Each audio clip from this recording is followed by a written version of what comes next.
5 seconds start. माननीय सभापति महोदय, मैं आपका बहुत आभारी हूँ जो आपने मुझे इस बिल पर बोलने के लिए समय दिया है। यह जो बिल सहकारिता समिति को एक समिति में भेजने का निश्चय किया गया है, जिस पर कल से बहस हो रही है और उस पर मैं आपके आदेश से कुछ कहना चाहता हूँ।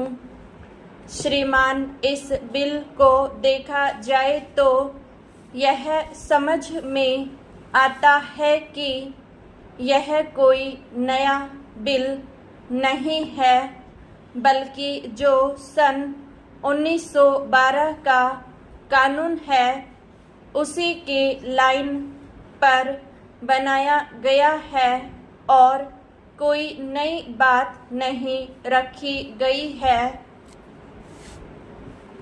श्रीमान, इसमें सहकारी खेती की बात रखी गई है।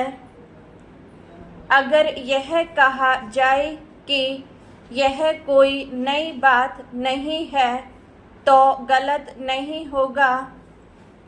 जहाँ तक सहकारी खेती का संबंध है तो उसकी तरफ जनता और विशेषकर किसानों का बिल्कुल कोई झुकाव नहीं है और उनका झुकाव न होने के कारण उन्होंने उसे इस सीमा तक नहीं अपनाया जितनी सरकार को आशा थी।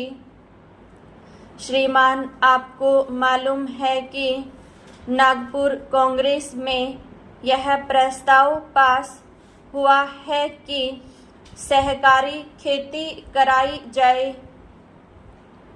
पूरे देश में इस समय इसका जोर चल रहा है और इसको लाने के लिए न मालूम इसके कितने रूप रखे गए हैं। यह कहा गया है कि इसके अंदर कोई जोर नहीं है। अभी एक माननीय सदस्य कह रहे थे कि राजनीतिक पार्टी के लोग यहाँ पर सहकारिता के संबंध में कुछ कहते हैं और बाहर किसानों से कुछ और ही कहते हैं। वे किसी से यह भी कहते हैं कि तुम्हारी जमीन छिन जाएगी।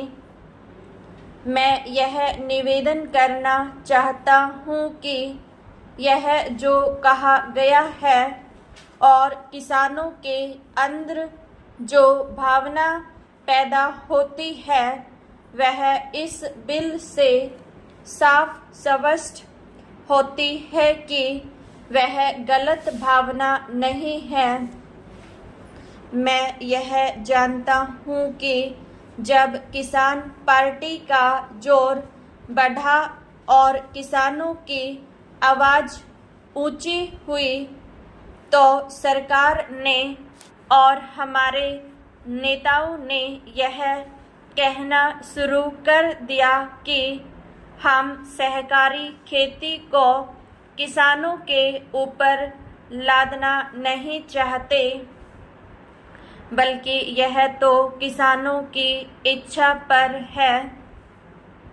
लेकिन इसके साथ ही साथ एक बात मैं पहले भी निवेदन कर चुका हूँ और फिर भी निवेदन करना चाहता हूँ कि नेताओं का अपना विचार होना चाहिए। किसी सभा में जब यह कहा गया कि यह जो सहकारी खेती शुरू की गई है यह तो अंत में सामूहिक खेती की तरफ ले जाएगी।